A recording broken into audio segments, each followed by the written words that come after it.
Indian രൂപയുടെ മൂല്യം ചരിത്രത്തിലെ ഏറ്റവും കുറഞ്ഞ നിരക്കിലേക്ക് ഇടിഞ്ഞു. ഇതോടെ ഗൾഫ് കറൻസികളുമായുള്ള രൂപയുടെ വിനിമയ മൂല്യം ഉയർന്നു. ഒരു UAE ദിർഹമിന് 23 രൂപ 70 പൈസ എന്ന നിലയിലാണ് മൂല്യം പിടിച്ചു നിർത്താൻ ഇടപെടുന്നത് റിസർവ് ബാങ്ക് നിർത്തിവെച്ചതിനാൽ അടുത്ത ദിവസങ്ങളിൽ ഇന്ത്യൻ രൂപയുടെ മൂല്യം ഇനിയും ഇടിഞ്ഞേക്കാമെന്നാണ് സാമ്പത്തിക വിദഗ്ധർ നൽകുന്ന സൂചന. ഇന്ത്യൻ രൂപ ഒരിക്കൽ കൂടി റെക്കോർഡ് തകർച്ചയിലേക്ക് പോവുകയാണ്. ഇനി എത്രമാത്രം താഴേക്ക് ഈ മൂല്യം പോകാൻ സാധ്യതയുണ്ട്? ഇനിയും വളരെയധികം താഴാനാണ് സാധ്യതയുള്ളത്. കാര്യം ആദ്യം തന്നെ ഗവൺമെൻറ്റിൻ്റെ ഒരു ഇടപെടൽ ഉണ്ടാകണം. ഇങ്ങനെയുള്ള റുപ്പി താഴുന്ന സമയത്ത് പലപ്പോഴും റിസർവ് ബാങ്കിൻ്റെ ഒരു ഇടപെടൽ ഉണ്ടായതിനു ശേഷം കൃത്രിമമായിട്ട് പിടിച്ചു നിർത്താൻ ശ്രമിക്കാറുണ്ട്. ഇപ്പോഴത്തെ നീക്കത്തിൽ കൃത്രിമമായി പിടിച്ചു നിർത്താനുള്ള സാധ്യത ഇല്ല. കാരണം അത് ലെറ്റ് ഇറ്റ് ബി നാച്ചുറൽ ഒരു കോഴ്സിൽ പോകട്ടെ എന്നുള്ള തീരുമാനമാണ്. കാര്യം എക്സ്പോർട്ടേഴ്സിന് ഇപ്പോൾ ഈ ബജറ്റിൽ തന്നെയാണെന്നുണ്ടെങ്കിൽ എക്സ്പോർട്ടിന് ഒരുപാട് പ്രാധാന്യം കൊടുത്തിട്ടുണ്ട്. അപ്പോൾ ഏറ്റവും കൂടുതൽ എക്സ്പോർട്ട് വരുത്തണം എന്നുള്ള ഉദ്ദേശമാണ്. പക്ഷേ എക്സ്പോർട്ടിന് ഇൻ്റർനാഷണൽ മാർക്കറ്റിൽ നോക്കുകയാണെന്നുണ്ടെങ്കിൽ പ്രത്യേകിച്ച് ട്രംപിൻ്റെ ഒരു പുതിയ പോളിസി അനുസരിച്ച് ഇന്ത്യൻ പ്രോഡക്റ്റുകൾക്ക് അവർ കൂടുതൽ ഡ്യൂട്ടി ഏർപ്പെടുത്താനായിട്ട് ഇതാക്കുന്നുണ്ട്. അങ്ങനെ വരുമ്പോഴത്തേക്ക് നമ്മുടെ എക്സ്പോർട്ട് പ്രൊഡക്റ്റീവ് അല്ലാതായിത്തീരും. അങ്ങനെ വരുമ്പോഴത്തേക്ക് നമുക്ക് വരുമാനം കുറയും. മറ്റൊന്ന് പറഞ്ഞു കഴിഞ്ഞാൽ വിദേശ നിക്ഷേപ സ്ഥാപനങ്ങൾ കൂടുതലായിട്ട് ഇന്ത്യയിൽ നിന്ന് നിഷ്ക്രമിച്ചുകൊണ്ടിരിക്കുകയാണ്. കാരണം എന്ന് പറഞ്ഞാൽ അമേരിക്കയിലെ പലിശ നിരക്ക് കുറയ്ക്കുമെന്നുള്ള വിചാരത്തിലുണ്ടായിരുന്നു. അപ്പോൾ അതിനൊരു തീരുമാനം ഇതുവരെ വന്നിട്ടില്ല. അങ്ങനെ വരികയാണെന്നുണ്ടെങ്കിലുണ്ട്. പിന്നെ മറ്റൊന്ന് എണ്ണവില കൂടുകയാണ്. എണ്ണവില കൂടുന്നതിന് ഒരു കാരണം എന്ന് പറഞ്ഞാൽ ട്രംപിൻ്റെ തീരുമാനം, അതുപോലെ തന്നെ ഒപെക് രാജ്യങ്ങൾ ഇന്നത്തെ നാളത്തെയും തീരുമാനത്തിലുണ്ടാകുമെന്ന് പറഞ്ഞു കഴിഞ്ഞാൽ അവർ പ്രൊഡക്ഷൻ കുറയ്ക്കുകയാണെന്നുണ്ടെങ്കിൽ സ്വാഭാവികമായിട്ട് എണ്ണവില കൂടും. അപ്പോൾ എണ്ണവില കൂടുകയാണെന്നുണ്ടെങ്കിൽ നമുക്ക് ഫോറിൻ എക്സ്ചേഞ്ച് ഔട്ട്ഗോ കൂടുകയാണെന്നുണ്ടെങ്കിൽ വീണ്ടും രൂപയുടെ മൂല്യം താഴും. മൂല്യം ഇന്ന് തന്നെ ഇപ്പോൾ 87 ഒരു ഡോളറിന് 87, അല്ലെങ്കിൽ ഒരു ദിർഹത്തിന് 23 രൂപ 70 പൈസയായി. അപ്പോൾ ഇങ്ങനെ പോവുകയാണെന്നുണ്ടെങ്കിൽ അധികം താമസിയാതെ തന്നെ ഈ 24 ലെവലിലേക്ക് പോകും, 88 ലെവലിലേക്ക് പോകും.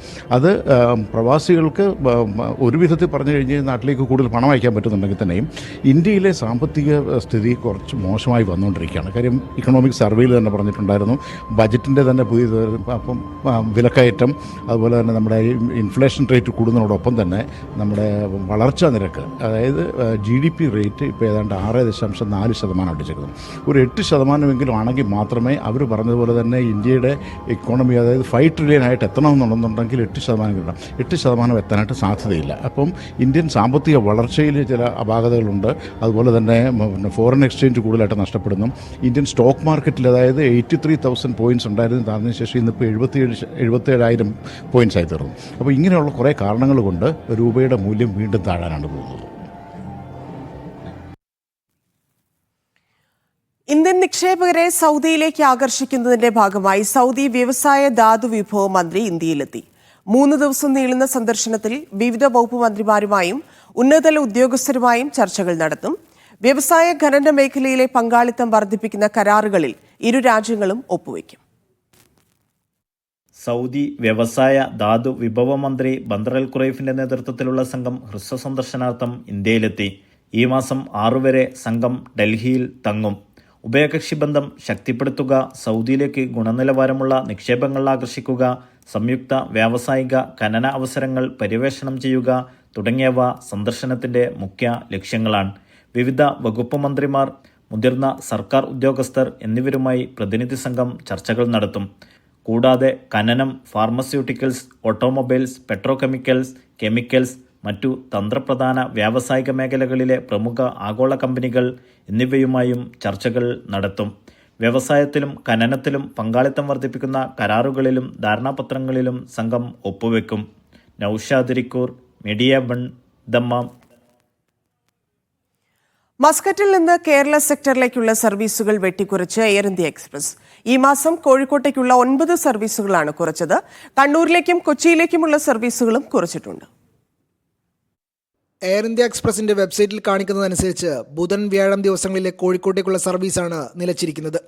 ആഴ്ചയിലെ എല്ലാ ദിവസവും എയർ ഇന്ത്യ കോഴിക്കോട്ടേക്ക് സർവീസ് നടത്തിയിരുന്നു. കണ്ണൂരിലേക്കും കൊച്ചിയിലേക്കും സർവീസുകൾ കുറച്ചിട്ടുണ്ട്. ഈ മാസം 17 മുതൽ മസ്കത്തിൽ നിന്ന് കണ്ണൂരിലേക്ക് ആഴ്ചയിൽ 4 സർവീസുകൾ മാത്രമാണ് കാണിക്കുന്നത്. നേരത്തെ 6 സർവീസുകളുണ്ടായിരുന്നു. 17 മുതൽ കൊച്ചിയിലേക്കും 4 സർവീസുകൾ മാത്രമാണുള്ളത്.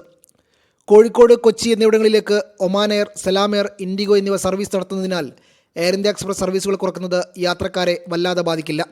എന്നാൽ കണ്ണൂർ സർവീസുകൾ കുറക്കുന്നത് മസ്കത്തിൽ നിന്ന് ഈ സെക്ടറിലേക്ക് യാത്ര ചെയ്യുന്നവർക്ക് തിരിച്ചടിയാകും. നിലവിൽ എയർ ഇന്ത്യ മാത്രമാണ് ഇവിടേക്ക് സർവീസ് നടത്തുന്നത്. അതേസമയം എത്ര അപാകതകളുണ്ടെങ്കിലും സാധാരണക്കാർ കൂടുതൽ ആശ്രയിക്കുന്നത് എയർ ഇന്ത്യ എക്സ്പ്രസ് തന്നെയാണ്. മറ്റു വിമാന കമ്പനികളെക്കാൾ ടിക്കറ്റ് നിരക്ക് കുറവാണ് എന്നതാണ് പ്രധാന കാരണം. കൂടുതൽ ലഗേജ് കൊണ്ടുപോകാനാവുന്നു എന്നതും സാധാരണക്കാർക്ക് സൗകര്യപ്രദമാണ്. Media 1 Muscat. പൊതുമാപ്പ് അവസാനിച്ചതിന് ശേഷമുള്ള പരിശോധനയിൽ UAEയിൽ 6000 നിയമലംഘകർ പിടിയിലായി. അറസ്റ്റിലായ 90% പേരെയും അവരവരുടെ രാജ്യത്തേക്ക് തിരിച്ചയക്കുമെന്ന് അധികൃതർ അറിയിച്ചു. ഡിസംബർ 31 അവസാനിച്ച പൊതുമാപ്പിന് ശേഷവും രാജ്യത്ത് അനധികൃതമായി താമസിച്ചവരെയാണ് അധികൃതർ പിടികൂടിയത്. ഇതിനായി 270-ലേറെ പരിശോധനകൾ നടത്തി. പരിശോധന കർശനമായി തുടരുമെന്നും നിയമലംഘകർക്ക് സഹായം നൽകരുതെന്നും federal authority for identity and citizenship director general Suhail Saeed Al Khaili ആവശ്യപ്പെട്ടു. കഴിഞ്ഞ വർഷം സെപ്റ്റംബർ 1 മുതൽ വർഷാവസാനം വരെ 4 മാസമായിരുന്നു പൊതുമാപ്പ്. ഇക്കാലയളവിൽ നിയമലംഘകർക്ക് റീ എൻട്രി വിലക്ക് ലഭിക്കാതെ രാജ്യം വിടാനോ പുതിയ തൊഴിൽ നേടി രാജ്യത്ത് നിയമപരമായി തുടരാനോ ഉള്ള അവസരമുണ്ടായിരുന്നു. 2,36,000 പേർ പൊതുമാപ്പിന്റെ ആനുകൂല്യം പ്രയോജനപ്പെടുത്തി എന്നാണ് കണക്ക്. നിയമലംഘകർക്ക് അഭയം നൽകുന്നതും ജോലി നൽകുന്നതും കുറ്റകരമാണെന്ന് അധികൃതർ വ്യക്തമാക്കിയിട്ടുണ്ട്. ഇവരെ സഹായിക്കുന്നവർക്ക് 10,000 ദിർഹത്തിൽ കുറയാത്ത പിഴ ചുമത്തും. ഔദ്യോഗിക സ്പോൺസർ ആകാതെ നിയമലംഘകരെ ജോലിക്ക് നിയമിച്ചാൽ 50,000 ദിർഹമാണ് പിഴ. പിടിക്കപ്പെട്ടവർ ജയിൽ ശിക്ഷ, നാടുകടത്തൽ, UAEയിൽ പ്രവേശിക്കുന്നതിന് സ്ഥിരം വിലക്ക് ഉൾപ്പെടെയുള്ള നിയമ നടപടികൾ നേരിടേണ്ടി വരുമെന്നും അധികൃതർ മുന്നറിയിപ്പ് നൽകി. Media 1 Dubai. കുവൈത്തിൽ വിസ തട്ടിപ്പ് നടത്തിയ സംഘം പിടിയിൽ. ഈജിപ്ഷ്യൻ പൗരന്റെ നേതൃത്വത്തിലുള്ള സംഘത്തെയാണ് അറസ്റ്റ് ചെയ്തത്.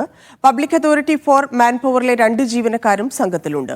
275-ലധികം കമ്പനികളുടെ രേഖകളിൽ കൃത്രിമം കാണിച്ചതായും 553-ലധികം തൊഴിലാളികൾക്ക് വ്യാജ തൊഴിൽ പെർമിറ്റുകൾ നൽകിയതായും അന്വേഷണത്തിൽ കണ്ടെത്തി.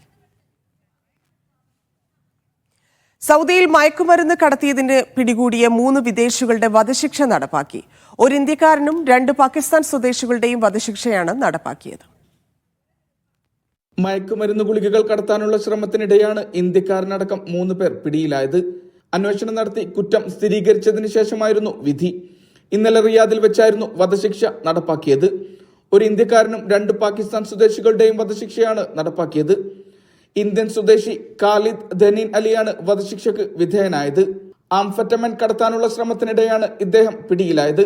പാകിസ്ഥാനി സ്വദേശികളായ അംജദ് ഗുൽ സദീൻ ഖാൻ, തജ്വലി ഖാൻ എന്നിവർ പിടിയിലാവുന്നത് മെത്താംഫെറ്റമിൻ മയക്കുമരുന്ന് ഇടപാടിലാണ്. ലഹരി കേസുകളിൽ വിട്ടുവീഴ്ചയില്ലാത്ത നടപടി സ്വീകരിക്കുമെന്ന് ആഭ്യന്തര മന്ത്രാലയം നേരത്തെ മുന്നറിയിപ്പ് നൽകിയിട്ടുണ്ട്. രാജ്യത്തെ ലഹരി മുക്തമാക്കുക, യുവതലമുറയെ ദിശാബോധമുള്ളവരാക്കുക, പൗരന്മാരുടെയും വിദേശികളുടെയും സുരക്ഷ ഉറപ്പാക്കുക എന്നിവയുമായി ബന്ധപ്പെട്ടാണ് നടപടികൾ. Vishal Cherpulassery, media 1 Riyadh. പ്രാദേശിക മരുന്നുൽപാദനം വർദ്ധിപ്പിക്കാൻ ഒരുങ്ങി ഒമാൻ. ആരോഗ്യ മന്ത്രാലയം 6 സുപ്രധാന കരാറുകളിൽ ഒപ്പുവച്ചു. രാജ്യത്തിന്റെ ഫാർമസ്യൂട്ടിക്കൽ സുരക്ഷ വർദ്ധിപ്പിക്കുകയാണ് കരാറുകളുടെ ലക്ഷ്യം. പ്രാദേശിക മരുന്നുൽപാദന വ്യവസായത്തെ പിന്തുണക്കുകയും രാജ്യത്തിന്റെ ഫാർമസ്യൂട്ടിക്കൽ സുരക്ഷ വർദ്ധിപ്പിക്കുകയുമാണ് കരാറുകളിലൂടെ ലക്ഷ്യമിടുന്നത്. കൂടാതെ നിക്ഷേപങ്ങൾ ആകർഷിക്കാനും ദേശീയ സമ്പദ് വ്യവസ്ഥയിൽ വ്യാവസായിക മേഖലയുടെ സംഭാവനകൾ വർദ്ധിപ്പിക്കാനാവുമെന്നും അധികൃതർ കണക്കുകൂട്ടുന്നു. ദോഫാർ ഫാർമസ്യൂട്ടിക്കൽ ഫാക്ടറിയുമായി ചേർന്ന് ഇൻട്രാവെനിസ് ഡയാലിസിസ് ലൈനുകളുടെ പ്രാദേശിക ഉൽപ്പാദനം നടത്തുക എന്നതാണ് പ്രധാനപ്പെട്ട കരാറുകളിൽ ഒന്ന്. ഫെലിക്സ് ഫാർമസ്യൂട്ടിക്കൽ ഇൻഡസ്ട്രിയുമായി ചേർന്ന് വിവിധ മരുന്നുകളുടെയും കുത്തിവയ്പ്പ് മരുന്നുകളുടെയും പ്രാദേശിക ഉൽപ്പാദനവും, ഒപ്പാൽ ബയോ ഫാർമ ഫാക്ടറിയുമായി ചേർന്ന് ജീവൻ രക്ഷാ മരുന്നുകളുടെ ഉൽപ്പാദനവും, ഇസ്ലെ ഫാർമസ്യൂട്ടിക്കൽ ഇൻഡസ്ട്രിയുമായി ചേർന്ന് ഇൻട്രാവെനിസ് ലൈനുകളുടെ ഉൽപ്പാദനവും കരാറുകളിൽപ്പെടുന്നു. മെനാജൻ ഫാർമസ്യൂട്ടിക്കൽ ഇൻഡസ്ട്രിയുമായി ചേർന്ന് ജനിതക രോഗങ്ങൾ, രക്തരോഗങ്ങൾ എന്നിവയുടെ ചികിത്സയ്ക്കുള്ള പ്രത്യേക മരുന്നുകളുടെ ഉൽപ്പാദനവും, മെഡിക്കൽ സപ്ലൈ ഉൽപ്പന്നങ്ങളുടെ ഉൽപ്പാദനവും മറ്റു കരാറുകളിൽ ഉൾപ്പെടുന്നു. Media 1 Muscat. സൗദിയിലെ ജിദ്ദയിൽ മോശം അവസ്ഥയിലുള്ള കെട്ടിടങ്ങൾക്ക് നോട്ടീസ് നൽകി മേയർ. ഫൈസലിയ റവ്വ ഡിസ്ട്രിക്റ്റിലെ നിരവധി കെട്ടിടങ്ങൾക്കാണ് നോട്ടീസ് ലഭിച്ചത്. നിർദ്ദേശം പാലിച്ചില്ലെങ്കിൽ കർശന നടപടികൾ കെട്ടിട ഉടമകൾക്കെതിരെ സ്വീകരിക്കുമെന്ന് മുന്നറിയിപ്പ് നൽകി. മോശം അവസ്ഥയിലുള്ള 351 കെട്ടിടങ്ങൾക്കാണ് ജിദ്ദ മേയർ നോട്ടീസ് നൽകിയത്. ആവശ്യമായ നടപടികൾ ഉടൻ പൂർത്തിയാക്കാൻ ബന്ധപ്പെട്ട കെട്ടിട ഉടമകളോട് ആവശ്യപ്പെട്ടു. ജിദ്ദയിലെ ഫൈസലിയ റബ്വ ഡിസ്ട്രിക്റ്റിലെ കെട്ടിടങ്ങൾക്കാണ് നോട്ടീസ് നൽകുന്നത്. മോശം അവസ്ഥയിലുള്ള കെട്ടിടങ്ങൾ പരിസരത്ത് താമസിക്കുന്നവരുടെ ജീവനും സ്വത്തിനും ഭീഷണിയാണെന്ന് ചൂണ്ടിക്കാട്ടിയാണ് നടപടി കൈക്കൊള്ളുന്നത്. 2 ഡിസ്ട്രിക്റ്റിലെയും പട്ടിക തയ്യാറാക്കാൻ ആരംഭിച്ചിട്ടുണ്ട്. ഫൈസലിയയിൽ 263 കെട്ടിടങ്ങളും റബുവയിൽ 88 കെട്ടിട ഉടമകൾക്കുമാണ് പരിശോധനാ സംഘം മേയർ ഓഫീസുമായി ബന്ധപ്പെടാൻ അടിയന്തര നോട്ടീസ് നൽകിയത്. നഗരത്തിലെ വിവിധ താമസ കേന്ദ്രങ്ങളിലും ഇത്തരത്തിൽ നിരീക്ഷിക്കുന്നതിനായി പ്രത്യേക പദ്ധതി തയ്യാറാക്കുന്നുണ്ട്. തകർച്ചയ്ക്ക് സാധ്യതയുള്ള കെട്ടിടങ്ങളുടെ അവസ്ഥ പരിഹരിക്കുന്നതിനായി general department of emergency and crisis നടപ്പിലാക്കിയ ക്യാമ്പയിന്റെ ഭാഗമായാണ് നടപടികൾ. പൊതുസുരക്ഷ ഉറപ്പാക്കുന്നതിന്റെ ഭാഗമായി പ്രദേശത്തുണ്ടാകുന്ന അപകട സാധ്യതകൾ കുറക്കുന്നതാണ് ക്യാമ്പയിന്റെ ലക്ഷ്യം. Sabith Saleem, media 1, Jeddah. Muscat ഗവർണറേറ്റിലെ സീബിൽ തൊഴിലാളികളുടെ താൽക്കാലിക താമസ സ്ഥലത്തിന് തീപിടിച്ചു. അപകടത്തിൽ ഒരാൾക്ക് പരിക്കേറ്റു. ഇന്ന് രാവിലെയാണ് തെക്കൻ അൽഖൈൽ ഏരിയയിൽ തീപിടുത്തമുണ്ടായത്. സിവിൽ ഡിഫൻസ് ആൻഡ് ആംബുലൻസ് അതോറിറ്റിയുടെ അഗ്നിശമന സേനാംഗങ്ങൾ ഉടൻ സ്ഥലത്തെത്തി തീ നിയന്ത്രണ വിധേയമാക്കി. പരിക്കേറ്റ വ്യക്തിക്ക് സംഭവസ്ഥലത്ത് അടിയന്തര വൈദ്യസഹായം നൽകുകയും പിന്നീട് അടുത്തുള്ള ആശുപത്രിയിലേക്ക് മാറ്റുകയും ചെയ്തു. പാർക്ക് ചെയ്ത വാഹനത്തിൽ കുട്ടികളെ തനിച്ചാക്കി പോകുന്നവർക്കെതിരെ കർശന നടപടിയുമായി കുവൈറ്റ്.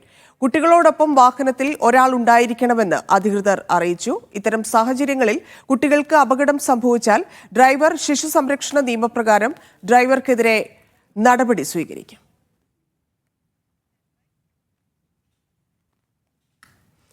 സൗദിയിലെ സ്ഥലങ്ങളുടെയോ പ്രവിശ്യകളുടെയോ പേര് വ്യാപാര സ്ഥാപനങ്ങൾക്കിടുന്നത് നിരോധിച്ചു. വ്യാപാര നാമ നിയമ ലംഘനത്തിന് 1500 റിയാൽ വരെ പിഴ ലഭിക്കും. വാണിജ്യ മന്ത്രാലയത്തിന്റേതാണ് പുതിയ തീരുമാനം. വ്യാപാര നാമനിയമ ലംഘനത്തിനായിരിക്കും പിഴ ചുമത്തുക. 1500 റിയാൽ വരെയായിരിക്കും പിഴ. 2024 സെപ്റ്റംബർ 17 മന്ത്രിസഭയുടെ അംഗീകാരത്തോടെയാണ് പുതിയ നിയമം നിലവിൽ വന്നത്. വ്യാപാരനാമം രജിസ്റ്റർ ചെയ്യാതെ ഉപയോഗിക്കുക, രാഷ്ട്രീയ, സൈനിക, മതപരമായ അർത്ഥമുള്ള പേരുകൾ ഉപയോഗിക്കുക, സൗദി അറേബ്യ എന്നോ സൗദിയിലെ നഗരങ്ങൾ, പ്രവിശ്യകൾ, പൊതുസ്ഥലങ്ങൾ എന്നിവയുടെ പേരുകൾ വ്യാപാരനാമമായി ഉപയോഗിക്കുക, സർക്കാർ സ്ഥാപനങ്ങളോട് സമാനമായ പേരുകൾ വെക്കുക എന്നിവക്കായിരിക്കും 1500 റിയാൽ വരെ പിഴ ലഭിക്കുക. രജിസ്റ്റർ ചെയ്ത മറ്റു സ്ഥാപനങ്ങളുടെ പേരുകൾ ഉപയോഗിച്ചാൽ 1000 റിയാൽ വരെ പിഴ ഒടുക്കേണ്ടി വരും. മക്ക, മദീന എന്നിവയുടെ പേരുകൾ ഉപയോഗിക്കാൻ റോയൽ കമ്മീഷന്റെ അനുമതി വേണമെന്ന നിയമം നേരത്തെ തന്നെയുണ്ട്. Vishal Cherpulassery, media 1, Riyadh. Kuwait ജനസംഖ്യയിൽ 2.12% വളർച്ച. ശരാശരി ആയുസ്സും രാജ്യത്ത് ഉയർന്ന നിരക്കിലാണ് രേഖപ്പെടുത്തുന്നത്. 49.87 ലക്ഷമാണ് കുവൈറ്റിലെ നിലവിലെ ജനസംഖ്യ. കുവൈറ്റിൽ ജനസംഖ്യ 50 ലക്ഷത്തിലേക്ക് അടുക്കുന്നു. 2024 ഡിസംബർ അവസാനത്തിലെ കണക്കനുസരിച്ച് രാജ്യത്തെ ജനസംഖ്യ 49.87 ലക്ഷമാണ്. ആകെ ജനസംഖ്യയിൽ 69% വിദേശികളാണ്. Egypt, India, Bangladesh, Philippines, Syria, Pakistan എന്നീ രാജ്യങ്ങളിൽ നിന്നുള്ളവരാണ് വിദേശികളിൽ ഭൂരിഭാഗവും. രാജ്യത്തെ ആകെ തൊഴിലാളികൾ 35 ലക്ഷത്തിനു മുകളിലാണ്. ഇതിൽ 5 ലക്ഷം കുവൈത്തികളും 25 ലക്ഷത്തിലേറെ വിദേശികളുമാണ്. ലോക ജനസംഖ്യയുടെ 0.06% മാത്രമാണ് കുവൈത്തിലെ ജനസംഖ്യ. ഭൂവിസ്തൃതി അനുസരിച്ച് ആഗോളതലത്തിൽ 157ാം സ്ഥാനത്താണ് കുവൈറ്റ്. ശരാശരി ചതുരശ്ര കിലോമീറ്ററിൽ 237 പേരാണ് താമസിക്കുന്നത്. ശരാശരി 9 മിനിറ്റിൽ ഒരാൾ ജനിക്കുന്നുവെന്നാണ് കണക്കുകൾ. എന്നാൽ 57 മിനിറ്റിൽ ഒരാൾ മരിക്കുന്നതായി റിപ്പോർട്ട് വ്യക്തമാക്കി. 78.2 വയസ്സാണ് കുവൈറ്റിലെ ശരാശരി ആയുസ്. മികച്ച ജീവിത നിലവാരവും മെച്ചപ്പെട്ട ആരോഗ്യ സംവിധാനങ്ങളുമാണ് ആയുസ് വർദ്ധിക്കാൻ കാരണം. അതേസമയം യുവജനസംഖ്യ കുറഞ്ഞുവരുന്നത് ഭാവി സാമ്പത്തിക അഭിവൃദ്ധിക്ക് നേരിയ ഭീഷണിയുണ്ടാക്കുന്നുണ്ട്. Media 1, Kuwait city. ആതുര ശുശ്രൂഷ മേഖലയിൽ 2 പതിറ്റാണ്ടിലധികമായി പ്രവർത്തിക്കുന്ന ദാറുസിഹ മെഡിക്കൽ സെന്റർ പുതിയ കെട്ടിടത്തിൽ പ്രവർത്തനം ആരംഭിച്ചു. സൗദി ഇന്ത്യൻ അംബാസിഡർ, സൗദി മുൻ ആരോഗ്യ ഉപമന്ത്രി, Iram group CMD doctor Siddique Ahmed എന്നിവർ പങ്കെടുത്തു. ദമ്മാം കിങ് അബ്ദുലസീസ് റോഡിൽ അസ്സുഹൂറിലാണ് പുതിയ കേന്ദ്രം പ്രവർത്തനം ആരംഭിച്ചത്. Saudi Indian ambassador doctor Suhail Ajaz Khan കേന്ദ്രത്തിന്റെ ഉദ്ഘാടനം നിർവഹിച്ചു. സൗദി മുൻ ആരോഗ്യ ഉപമന്ത്രി Hamad Al Diwaliya, Indian embassy economic and commerce counsellor Manusmriti, Iram group CMD doctor Siddique Ahmed, Iram holding director Rizwan Ahmed Siddique, medical centre director Muhammad Afnas എന്നിവർ സംബന്ധിച്ചു. മികച്ചതും നൂതന സൗകര്യങ്ങളോടുകൂടിയതുമായ ചികിത്സാ സൗകര്യങ്ങളാണ് പുതിയ സെന്ററിൽ ഒരുക്കിയിരിക്കുന്നതെന്ന് മാനേജ്മെന്റ് വ്യക്തമാക്കി. 50-ലേറെ ഡോക്ടേഴ്സും 10-16 സ്പെഷ്യാലിറ്റിയും കൂടി ഉണ്ട് ഇതിനകത്ത്. പക്ഷേ അത് കൂടാതെ തന്നെ നമുക്ക് പുറത്ത് 50ഓളം ഡെസർട്ട് ഏരിയകളിൽ ക്ലിനിക്കുകൾ ഓപ്പറേറ്റ് ചെയ്യുന്നുണ്ട്. ഇതിൽ കൂടുതൽ നമ്മളിപ്പോൾ നോക്കുന്നത് പുതുതായിട്ട് ഡയഗ്നോസ്റ്റിക് സെൻ്ററുകളും മറ്റുള്ള അതുമായി ബന്ധപ്പെട്ട പുതിയ പുതിയ കാര്യങ്ങൾ ഇതിനകത്ത് കൊണ്ടുവരാൻ ഉദ്ദേശിക്കുന്നുണ്ട്. ഇതിനൊന്ന് വിപുലീകരിക്കാനും പ്ലാനുണ്ട്. ചടങ്ങിൽ 15 മുതൽ 25 വർഷം വരെ സേവനം പൂർത്തിയാക്കിയ ജീവനക്കാരെ ആദരിച്ചു. സാധാരണക്കാർക്ക് ഏറ്റവും മികച്ച സംവിധാനങ്ങൾ ഉപയോഗിച്ചുള്ള ചികിത്സയും വിദഗ്ധ സേവനവും ലഭ്യമാക്കുക എന്നതാണ് ഗ്രൂപ്പിന്റെ ലക്ഷ്യമെന്ന് ഡയറക്ടർ വ്യക്തമാക്കി. മെയിനായിട്ട് കുറച്ച് സ്പെഷ്യാലിറ്റീസിൽ കുറേയും കൂടിയും പുതിയ മെഷീൻസും പുതിയ എക്വിപ്മെൻസും കൊണ്ടുവന്നിട്ട് നമ്മൾ എന്താണ് സർവീസ് ബെറ്റർ ആക്കാൻ നോക്കുന്നുണ്ട്. അത് നമ്മളെല്ലാവർക്കും ആക്സസിബിൾ ആയിട്ടുള്ള രീതിയിൽ എല്ലാവർക്കും പുതിയ സർവീസ് കൊടുക്കാനാണ് നമ്മൾ ഇവിടെ പ്ലാൻ ചെയ്യുന്നത്. പിന്നെ അത് മാത്രമല്ല, നമ്മൾ ട്രെയിനിങ്സിലും കുറേ കൂടി ഫോക്കസ് ചെയ്യാൻ പോവുകയാണ്. We are approved by Saudi heart and American heart association. അത് മാത്രമല്ല, നമ്മൾ ഓയിൽ ആൻഡ് ഗ്യാസ് ഫീൽഡുമായിട്ട് ബന്ധപ്പെട്ട് കുറേ ട്രെയിനിങ്സും കൂടി നമ്മൾ ഓഫർ ചെയ്യാൻ ഈ പ്ലാൻ ഇട്ടിട്ടുണ്ട്. Iram holding COO Madhukrishnan, CEO Abdul Razak, ദാറസിഹ ഓപ്പറേഷൻ മാനേജർ സുധീർ എന്നിവർ നേതൃത്വം നൽകി. Media 1 Dammam.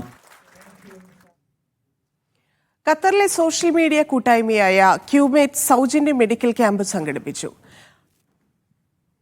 അബൂഹമൂരിലെ നോവ ഹെൽത്ത് കെയറിൽ വെച്ച് നടന്ന ഈ ക്യാമ്പിൽ 300ഓളം പേർ പങ്കെടുത്തു.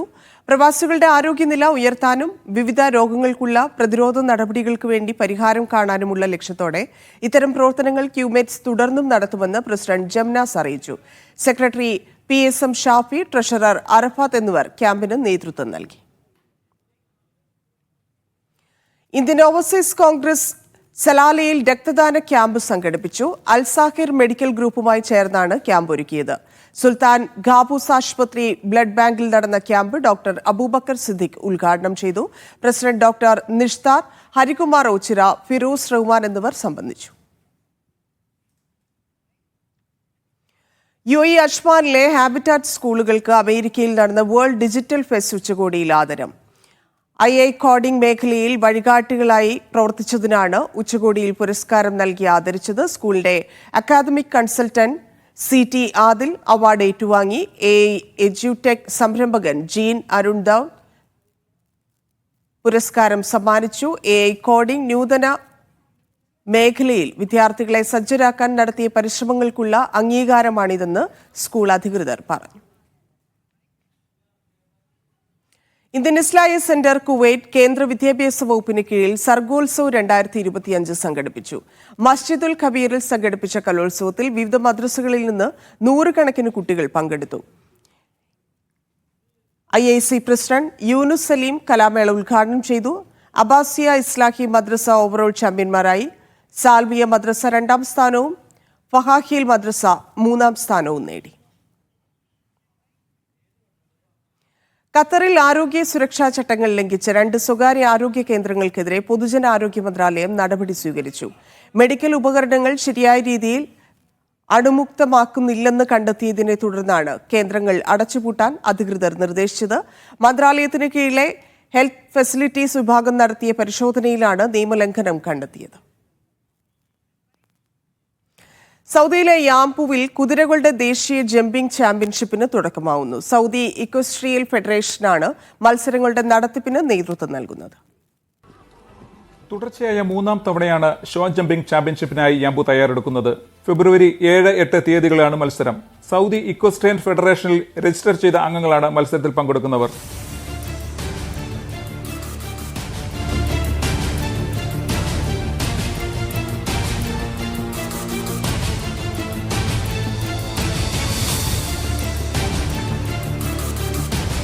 റോയൽ കമ്മീഷനിലെ ഇക്വസ്ട്രിയൻ സെന്ററിലാണ് മത്സരങ്ങൾ നടക്കുന്നത്. സൗദിയുടെ വിവിധ പ്രദേശങ്ങളിൽ നിന്നുള്ള റൈഡർമാർ മത്സരത്തിൽ പങ്കെടുക്കും. നിയാസ് യൂസഫ്, മീഡിയ 1, യാംപു.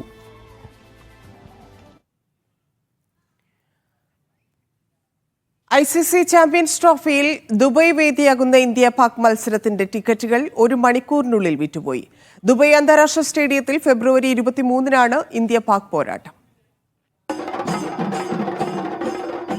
തിങ്കളാഴ്ച വൈകിട്ട് UAE സമയം 4 മണിക്കാണ് അന്താരാഷ്ട്ര ക്രിക്കറ്റ് കൗൺസിലിന്റെ വെബ്സൈറ്റിൽ ഇന്ത്യ പാക് മത്സരത്തിന്റെ ടിക്കറ്റ് വിൽപ്പന ആരംഭിച്ചത്.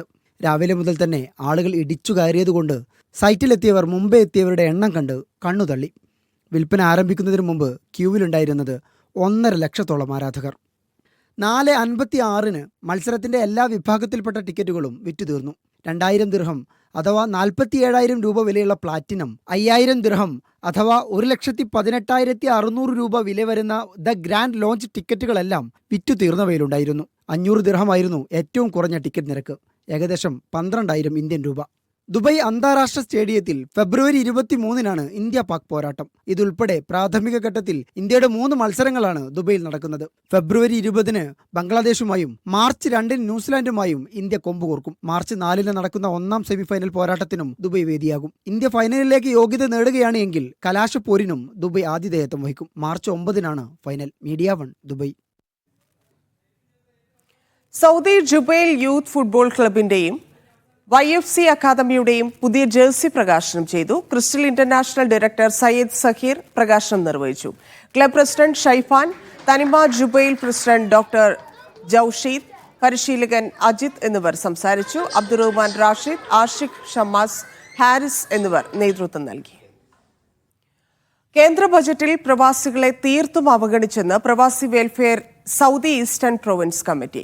പുനരധിവാസ പാക്കേജ്, പ്രവാസി പെൻഷൻ, വിമാന ടിക്കറ്റ് നിരക്ക് കുറയ്ക്കുന്നതിന് സബ്സിഡി, വിദേശത്ത് മരിക്കുന്ന ഇന്ത്യക്കാരുടെ മൃതദേഹം സൗജന്യമായി നാട്ടിലെത്തിക്കൽ തുടങ്ങിയ പ്രവാസികളുടെ കാലങ്ങളായുള്ള ആവശ്യങ്ങളെ നിരാകരിക്കുന്നതാണ് ബജറ്റെന്ന് പ്രസിഡന്റ് ഷബീർ ചാത്തമംഗലം, ഷക്കീർ ബിലാവനിനകത്ത്, അഡ്വക്കേറ്റ് നവീൻ കുമാർ എന്നിവർ പ്രസ്താവനയിൽ പറഞ്ഞു. ദുബായ് KMCC കാസർഗോഡ് ജില്ലാ കമ്മിറ്റി സംഘടിപ്പിക്കുന്ന ഹല കാസർഗോഡ് ഗ്രാൻഡ് ഫെസ്റ്റിന്റെ ലോഗോ പ്രകാശനം ചെയ്തു. ഏപ്രിൽ 20-ന് നടക്കുന്ന പരിപാടിയുടെ സ്വാഗത സംഘത്തെയും തെരഞ്ഞെടുത്തു. കേരളത്തിന് പുറത്ത് ഏറ്റവും കൂടുതൽ കാസർഗോഡ് നിവാസികൾ പങ്കെടുക്കുന്ന മെഗാ സംഗമമായിരിക്കുമെന്ന് സംഘാടകർ അറിയിച്ചു. Saudi Jubail Alappuzha welfare association കുടുംബ സംഗമം സംഘടിപ്പിച്ചു. സന്തുഷ്ട കുടുംബം എന്ന തലക്കെട്ടിൽ സംഘടിപ്പിച്ച പരിപാടിയിൽ മോട്ടിവേഷണൽ സ്പീക്കർ ഫിലിപ്പ് മമ്പാട് ബോധവൽക്കരണം നടത്തി. ജീവകാരുണ്യ പ്രവർത്തകൻ നാസ് വക്കം പരിപാടി ഉദ്ഘാടനം ചെയ്തു. Jubail India school chairman RTR പ്രഭു, ഫിലിപ്പ് മമ്പാട്, നാസ് വക്കം, സലീം ആലപ്പുഴ എന്നിവരെ ആദരിച്ചു. വിവിധ സംഘടനാ പ്രതിനിധികൾ, സാമൂഹ്യ സാംസ്കാരിക പ്രവർത്തകർ എന്നിവർ സംബന്ധിച്ചു. രാജേഷ് കായംകുളം, സലാം ആലപ്പുഴ, ഷിഹാബ് കായംകുളം എന്നിവർ നേതൃത്വം നൽകി. സൗദിയിലെ ജിദ്ദയിൽ സിജി വിമൻ കളക്റ്റീവ് വാർഷികാഘോഷം സംഘടിപ്പിച്ചു. വാർഷികത്തിന്റെ ഭാഗമായി പുറത്തിറക്കിയ നിസ്വ എന്ന പേരിൽ മാഗസിൻ പുറത്തിറക്കി. ഷമി ഷബീർ ഉദ്ഘാടനം നിർവഹിച്ചു. മുഷ്താഖ് മുഹമ്മദ് അലി മുഖ്യാതിഥിയായിരുന്നു. റൂബി സമീർ അധ്യക്ഷത വഹിച്ചു. മുഹമ്മദ് കുഞ്ഞി, KT അബൂബക്കർ, അനീസ ബൈജു, സജിദ് AM തുടങ്ങിയവർ നേതൃത്വം നൽകി. റിയാദ് മലപ്പുറം ജില്ലാ KMCC വെൽഫെയർ വിംഗ് നടത്തുന്ന ലഹരി വിരുദ്ധ ക്യാമ്പയിന്റെ ഭാഗമായി ആരോഗ്യ സെമിനാർ സംഘടിപ്പിച്ചു. ഷുഹൈബ് പനങ്ങാങ്ങര ഉദ്ഘാടനം ചെയ്തു. റഫീഖ് ചെറുമുക്ക് അധ്യക്ഷത വഹിച്ചു. Doctor Sumi Thankachan, life coach Sushama Shan, Fathima Raihan എന്നിവർ ചർച്ചകൾക്ക് നേതൃത്വം നൽകി. KK കോയാമു ഹാജി, മുഹമ്മദ് വേങ്ങര, യൂസുഫ് കാക്കഞ്ചേരി, സഫീർ തിരൂർ, CK ഫാഹിദ് എന്നിവർ സംസാരിച്ചു. ഇസ്മ മെഡിക്കൽ സെന്ററിന്റെ നേതൃത്വത്തിൽ മെഡിക്കൽ ക്യാമ്പും ഒരുക്കി. Oman Muscat KMCC Khadra area committee സൗഹൃദ സംഗമം സംഘടിപ്പിച്ചു. സുബൈക്കിയിലെ ജസ്മ ഹാമിൽ നടന്ന സംഗമത്തിൽ അൻസൽ പുതുക്കാടൻ അധ്യക്ഷത വഹിച്ചു. അഷ്റഫ് ഒതുക്കുങ്ങൽ ഉദ്ഘാടനം ചെയ്തു. Indian school vice principal Ashiq KP ക്ലാസിന് നേതൃത്വം നൽകി. കുവൈറ്റിലെ പ്രവാസി കൂട്ടായ്മയായ പുട്ടും കടലയും വാർഷിക മീറ്റപ്പ് സംഘടിപ്പിച്ചു. ഫഹയിൽ നടന്ന ചടങ്ങ് റഫീഖ് മുല്ലേരി ഉദ്ഘാടനം ചെയ്തു. ഹുസൈൻ AK മുഖ്യാതിഥിയായിരുന്നു. Murali, Sheeba John, Shindu Joseph, Saiju CP എന്നിവർ സംസാരിച്ചു.